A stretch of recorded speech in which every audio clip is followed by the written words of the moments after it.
Hi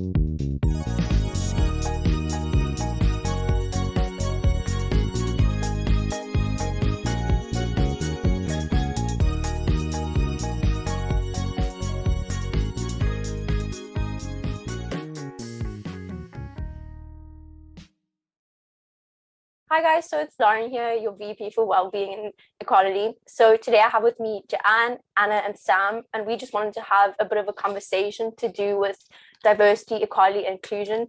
And today our topic is going to be what is privilege. So that could be anything from, white privilege, gender privilege, heterosexual privilege, cis privilege. So we kind of just wanted to go around, I think, first and maybe everyone themselves can say what they think privilege is, and then we'll speak a little bit more about like actually what it is and recognizing it in society. So maybe Jan, you want to start out and from your personal experience, what you think that is?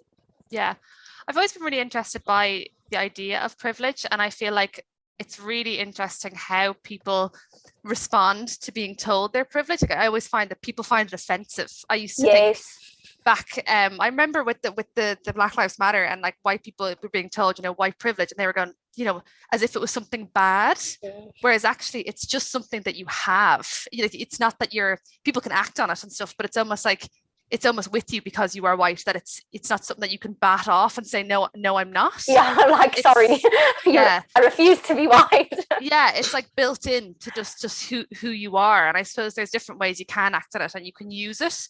I've heard it before as well. I work with sign language quite a bit, and a lot of deaf people will say, and they say hearing privilege. That's the sign, hearing privilege. So it's like we could all walk into a cinema and sit down and listen to the words, and subtitles aren't always there. So that would be hearing privilege, that we just walk in and we don't even think twice about it. It's just there for us.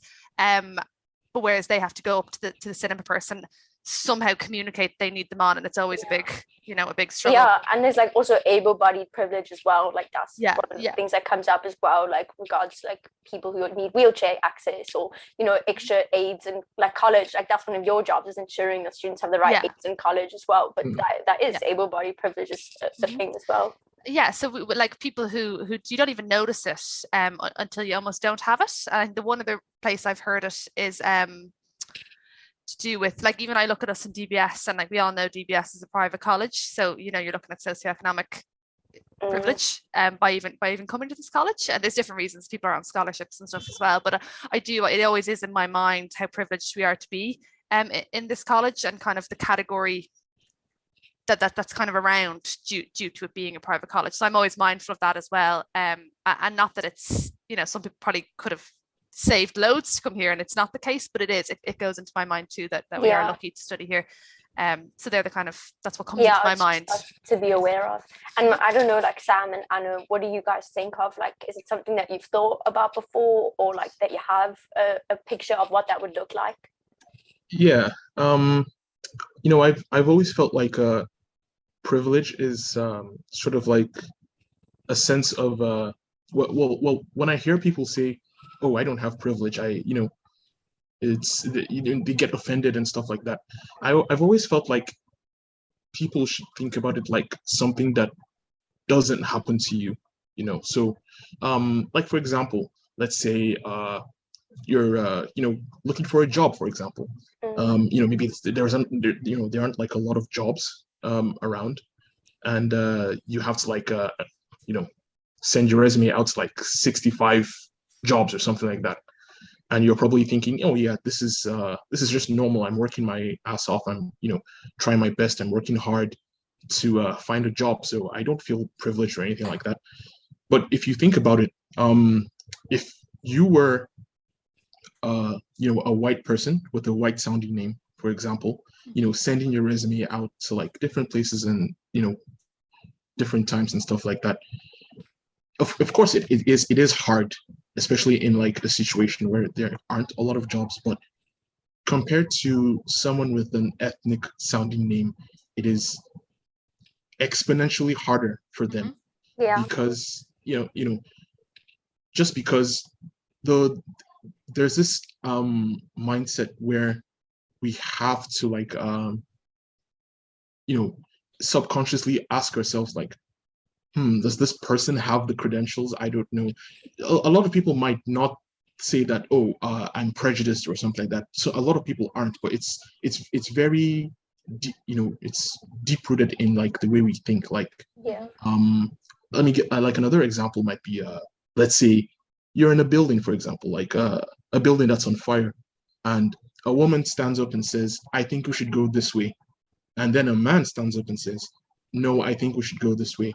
And without, any recollection of like what the building is, or, without any idea of who is who, most people are most likely going to listen to the man, because there is this, almost there's this like this social conception that yes, they probably know better, Yeah, which like is that's like obviously not true. that's gender privilege, like right there in that like hypothetical example, and I think that is like a huge thing in the workplace. That's probably one of the most talked about issues in the workplace, is like gender pay gap and like equal treatment of men and women in the workplace, and like even things like not getting like negatively affected if you take maternity leave or time off pregnancy. Like all of those things is like as well a form of like gender privilege, that men not have to encounter those barriers. And like there's something here, like when you look at what is privilege, the whole thing about is that it's an unearned advantage. So you've done nothing by being white or by being a man or by being able-bodied to earn that benefit or advantage in society, which is, I think that's the thing that you have to acknowledge. It's not that I'm free from struggles, it's not that I'm free from burdens, it's that I've inherently like gained an advantage over another group from point zero. So and I don't know. Oh, sorry, go Sam. Oh yeah, I'll just finish, then I'll pass it off to Anna. And I think a lot of people believe that everyone starts off like here equally, and obviously over the years, we've improved in like diversity and giving rights to other people, and this is obviously true. This is a good thing. However, this is a really big point. There's a difference between equality and equity, because yes, we have, it's legally, not, it's legally wrong to throw away someone's resume just because they have an ethnic sounding name. It's not legal. You can't do that. But societally, a lot of people still have that mentality. So a lot of people will say, oh yes, of course, legally women and men are equal, but people, just based on societal norms that like are still very much backwards, will still veer to that thinking that yes, this person, I just don't feel like they might have the credentials to work here, even though you know nothing about the person except they just have an ethnic sounding name, or you just know they're a woman, or their economic position isn't as high as other people. Yeah, I hear you. So you're touching on the social bias, like obviously legally, we have laws against like discrimination, but it's hard to control social bias in the same way. So yeah, I hear what you're saying there, and it's a really interesting point. Sorry, just on that point, I was kind of wondering, does anyone feel now, since it's all kind of changed, that it's gone the other way? Because you'd hear an argument that people are saying now with the likes of quotas, has to be a certain amount of men and women, different ethnic groups. I'm wondering, I wouldn't know if anybody has found that it's gone the other way and that they're more embraced. Actually, in South Africa, we work on a system called BE, which is Black Economic Empowerment, which means it works on a quota system in the workplace. So there has to be a certain amount of people of color in the institution. There has to be a certain amount of female in the institution. And it's been something that's really like it's absolutely rocked our country. And it's been in place for years now. And it's still every day there's a debate about it. And my opinion on that, having experienced it every day, is that if I was not the one affected originally, if I was not the one who suffered as a result of being born with a different color skin that was not desired in that moment in history, or I'm not the one who gets to dictate how the reparations are made. It can be uncomfortable for me, it can be inconvenient, but if we're moving towards a state of reparations, if I'm not the one who got hurt, I don't get to say how reparations are made. That's usually how I feel about it. But obviously South Africa has a very complex past, so it may be different in states like Ireland, where it does not have that jaded history, so people would feel more strongly about a quota system? Yeah, I just feel like the other arguments, and again, I don't have an answer for it, but the other argument people will say, well, you know, it should be best person for the job, but yet, you know, you'd hear if it's a woman in power, it's always, oh, you know, she got the job because she's a woman, and now it's all about reverse privilege. We want to make sure we're doing that, and you know, it almost discounts it a little bit. And you kind of, because biologically, I did an assignment on gender recently, and it said, like, you know, men, because of their hormones, are naturally more like aggressive. They're more, and again, whether this is right or not wrong, this is just the biology of it. They're more aggressive. They're more competitive naturally. So they're set up for that kind of high pace environment more than women, just through genetics or through evolution. So that we're almost at a loss because of that. I don't know. I just wonder, because it sets us up to fail before we even get there. Again, I haven't really noticed it in my own career. They've always been kind of female driven roles, but yeah, like that's my experience in my own life, is that I've seen privilege, like I've seen how certain people in society, like men, have gotten privilege, but then I've also seen women be trailblazers and break those barriers. You know, I've seen whether, like, this is a big talk that we're going to have in DEI week, is about people of color, about immigrants, about females who have seen other people in society inherently benefit over them because of privilege, and themselves have the cards stacked against them inherently, and have been able to overcome those barriers and, like, you know, push themselves forward. But I think the question still is, like, even though those are amazing stories, why should they have to have overcome obstacles? Yeah, why are they trailblazers? Like, why aren't they just leaders, you know? Yeah, like they should just be walking along, like, very calmly. They don't have to trailblaze anything. Yeah. But yeah, it's interesting. It is an interesting conversation, like, especially the quota thing. I think it's very heated debate that, like, is not good to get into, but I think it's important that we just think about it. We think about, like, why these things have been put in place in society, and again, just acknowledge our own privilege before we get angry, before we judge these systems. Just go, okay, what position am I in? What privilege do I hold? And let me think about that first. Anna, I don't know if you want to jump in with anything you've seen in your own life as well. Listening what you guys were listening, everything, because everything like real good and like consistent.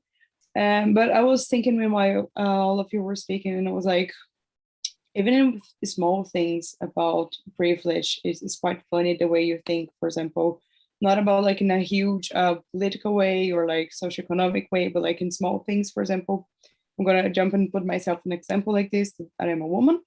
And even here in Ireland, that I feel there's like a safer country than the country that I come from. Like, I always have the feeling that just for being a woman is like insane. The fact that I can think, oh, I have to be aware whenever I'm walking along the streets, or if I'm going like you and there's just men around me, I have to always look everywhere, like pay attention to everything. It's like small things. Or for example, speaking about more the social and economical aspect of the privilege, like I'm here, and indeed, like Joanna said, it's a privilege that we're all able to go to DBS, and indeed it is like a high thing to invest in everything. So I do recognize I have the privilege of being there.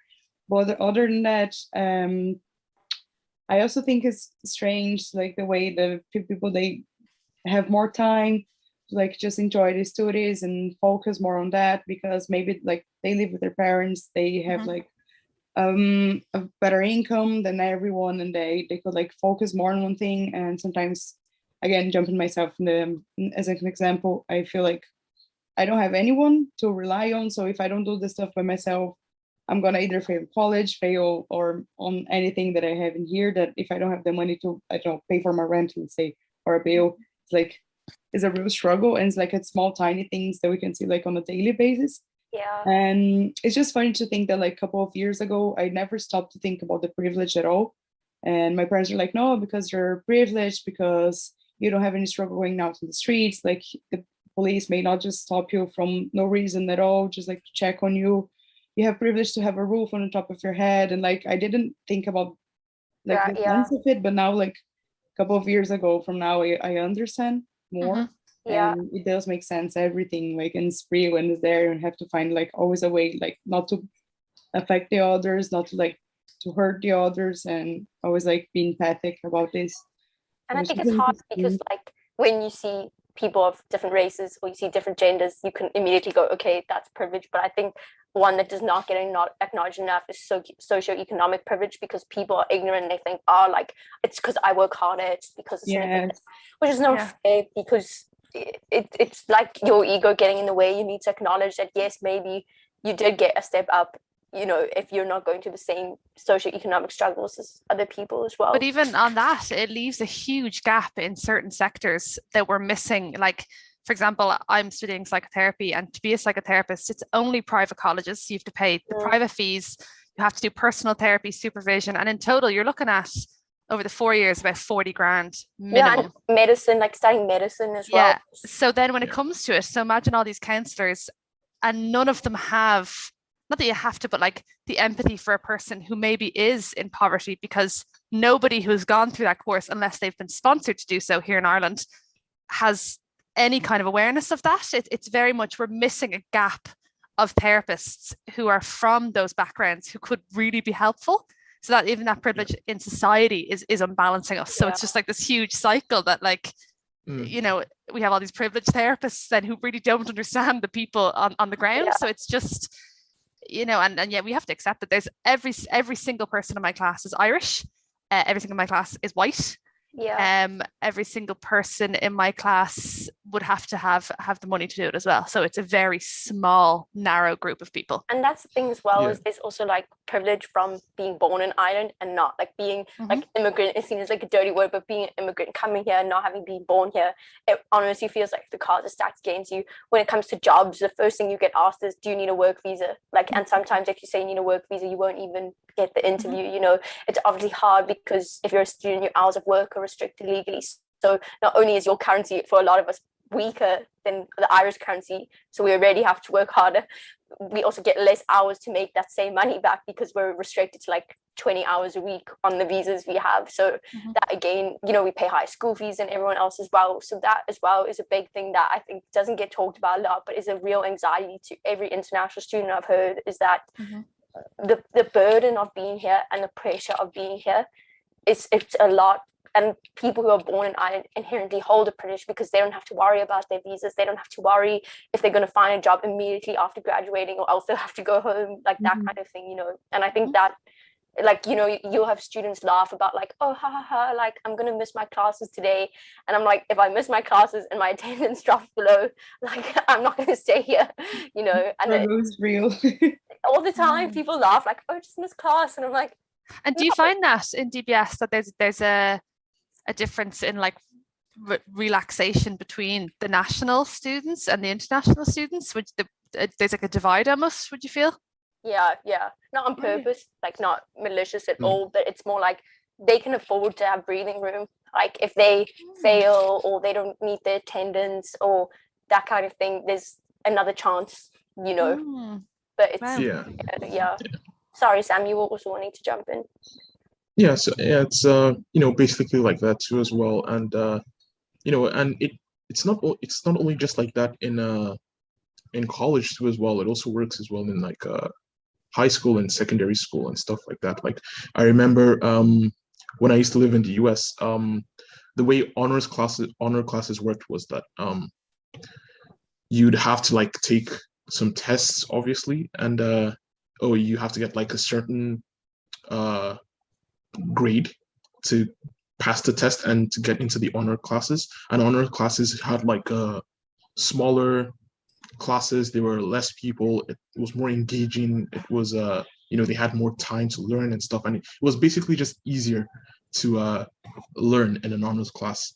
However, a lot of people would think that, oh yeah, I've worked hard, I did the test, I passed the test, you know, I deserve to be here. But like, you know, if you think about it really, you had to wake up early to take the test, like by 8 a.m. or 9 a.m. You most likely had to drive there. If, you know, it was in the city, you'd have to have practice, you know, practice tests and, you know, tutors and stuff like that. And a lot of people can't afford that, you know. A lot of people outside like your, you know, economic zone can't afford that. And that basically gives you a higher chance of getting into those classes than other people who don't have that those resources to try their best. And even if you somehow find yourself in a position like that in a lower economic zone, you still, for some strange reason, have like teachers and counselors telling you things like, oh, you wouldn't want to like miss your friends, or it's a pretty hard class, are you sure you might be able to like cope with that and stuff like that. And it's you start to slowly take a look back and see that, yeah, it's very strange how it works like that, why it works like that, because Yeah, I get it. it's not like some schools are actively trying to like stop people in a lower economic class to like better themselves education wise, but it's deep into like the roots of the school and itself.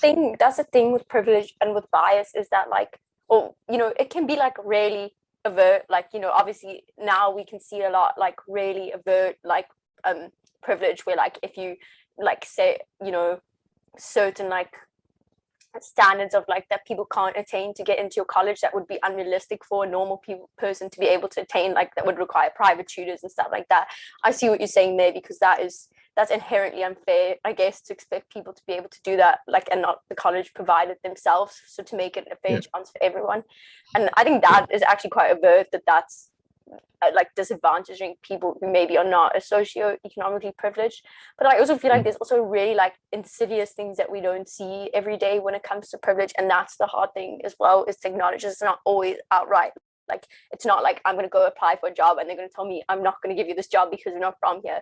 And it's like you said, with the name thing on your CV, like that is, you cannot prove that, you cannot show that they denied you because of that, but deep down you feel like that has played, this cards have been stacked. Yeah, kind of exactly. Like you hear things like, oh, I just don't like the way they compose themselves, or I just feel like there might be someone better out there, or stuff like that, or maybe like one or two qualifications and this and that. And it's you get to a point where it's like excuses and excuses, and it's like trying to like justify why it's like this. And hopefully this isn't jumping the gun, but I just thought about like how this is a great example of cis privilege and how that works there in cis privilege. So like I'm sorry, I'm using a lot of examples from the United States because that's usually where I'm based mostly.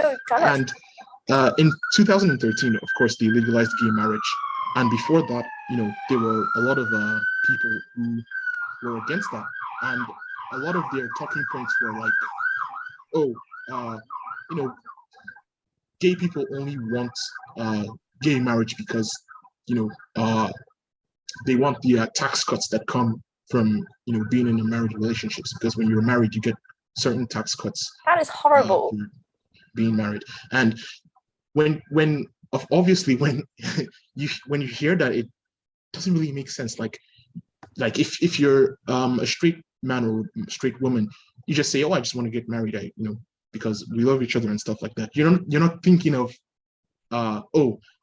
these tax cuts are going to be great, so why is it that it's only gay people that are potentially thinking about that? Why? It doesn't make sense. And then when that point is like struck down, they go to another point like, oh, I just feel like gay people shouldn't be able to like adopt children, or they can't take care of children. And then that gets struck down, and they're like, oh, it just doesn't feel natural. That gets struck down, and excuses and ways to justify it after another. And that's people not acknowledging their privilege. Like, that's literally the key point like you've made, is that that's people like inherently not acknowledging that they have privilege.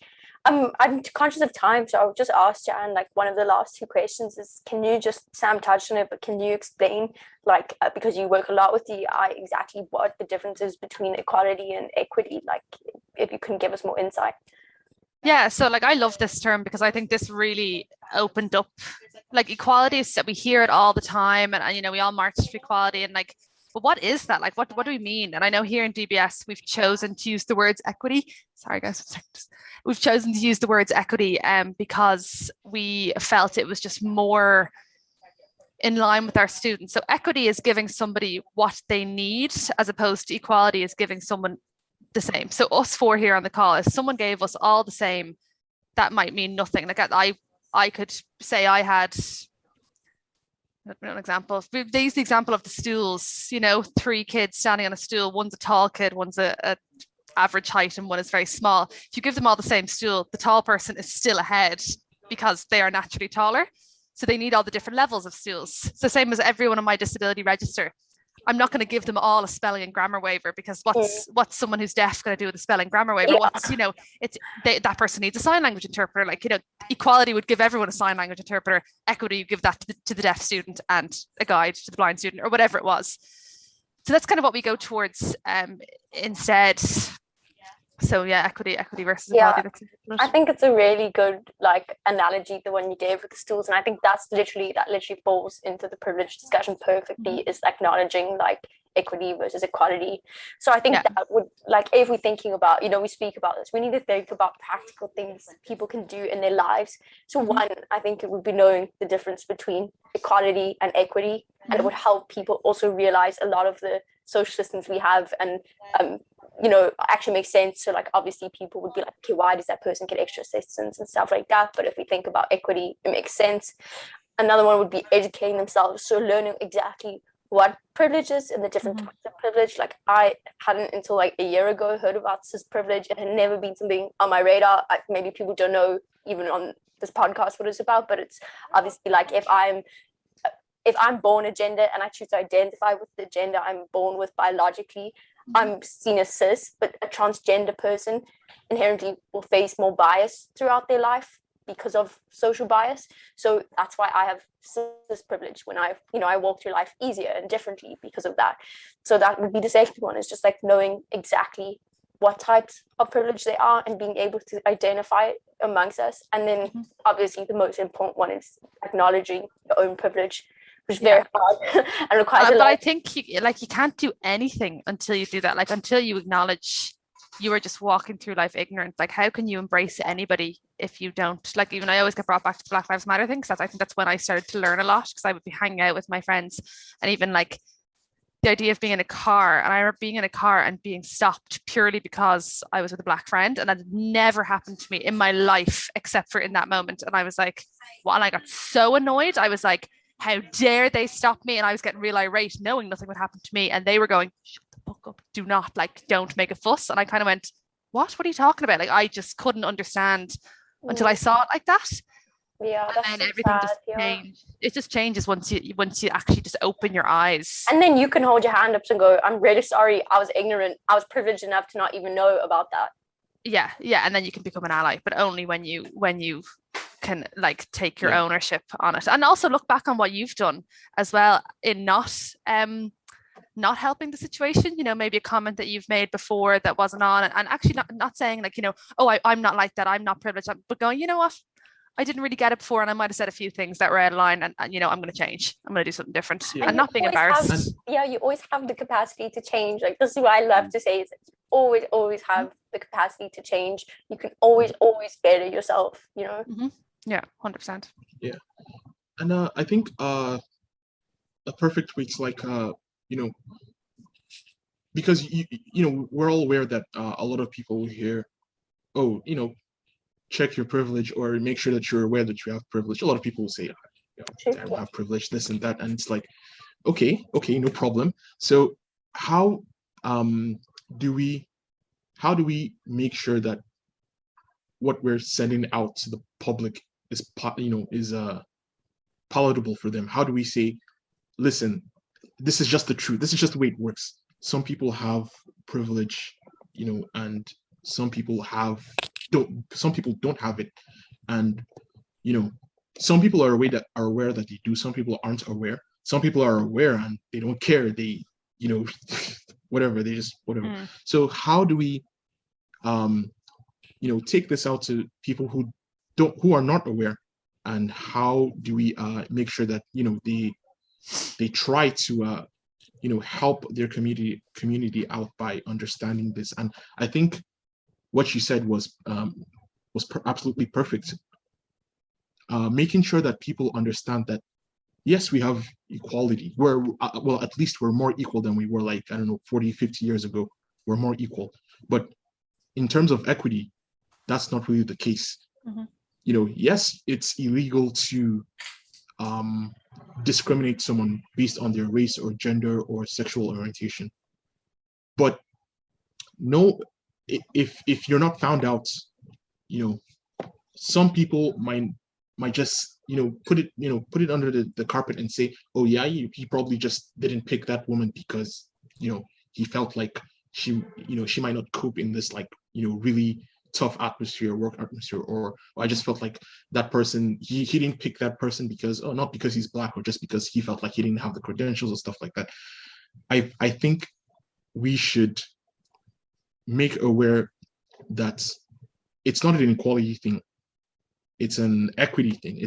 That's the main problem there, that it's not like we have to make laws on that. We already have laws. We still need more laws, of course, but it's like changing the minds of, you know, the society itself, not really the you know, the minds of like our governments, and you know what I mean, basically. I think it's a generation thing. I think I do have a lot of hope for our generation. I think like it's coming up different. Like even friends who are just kind of a few years, I'm kind of in the middle now, but a few years above me, like would be have a very different mindset to the ones coming up underneath. And I don't know if that's because of all the kind of things that are going on. I always say that I feel like so blessed that we're all in DBS, because like if I had never come to DBS, I wouldn't have met half the cultures, nationalities, all the people I met, and I don't think I'd be half the person. So that I think that's so just much. It's an exposure. You know, if you never did that, if you just stayed in the same school, same town, your whole life, grew up the whole way, why would you care? You know, why would you bother? Then the onus is on you, though. You have to learn and educate yourself. There's only so much we can do to give people the tools to learn and give them the right information, but the onus is on them to learn. The onus then is on them to expose themselves to different situations, different people, and the onus is on them to be introspective as well, you know, and we can always personally do our best to educate those around us as well. Like, I think that's all we can do from our side, you know. And just also the point that Anna made, I thought that was really good that we didn't really discuss, is the one around safety for women. I think that's so topical at the moment. It could be its own talk altogether. Yeah, we should do one. Yeah, like safety now for women is a privilege. Like that's like, we are underprivileged in terms of safety. The fact that someone can go on a run at 4 o'clock and it's actually happening. Kind of, there's other little ones this week that are coming up too that are scary, you know, and just being able to walk down a road. Anna, from being from Brazil for you, and me from being from South Africa, I think this is something that is so been relevant in our lives, and I did not even realize till I got here.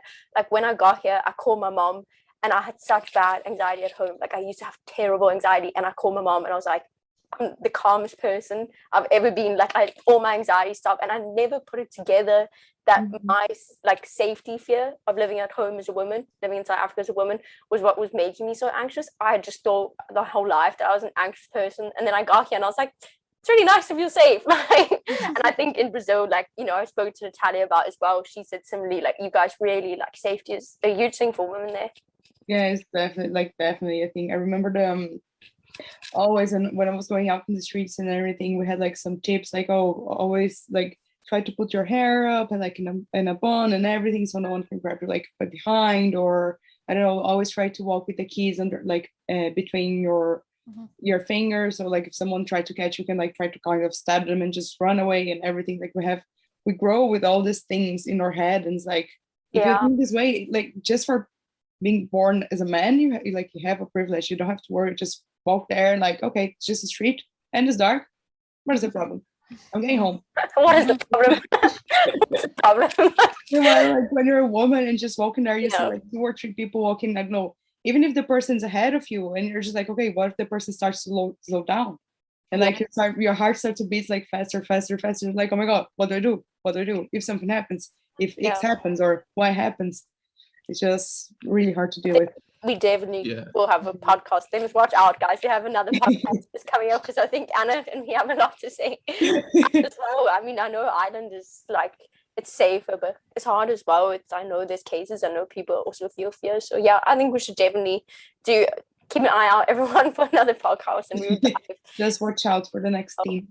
But yeah, I think just for time, this is a great place to end it. And I really appreciate you guys' input. It's nice to have a lot of people, all with like like we all have such different backgrounds if you think about it. So it's nice to get like a little bit of a perspective from everyone. So yeah, thank you guys, and I think this is a great place, and look out for our next podcast. Yay! Thank you very much. Hi guys. Nice, great job, Thanks. everyone.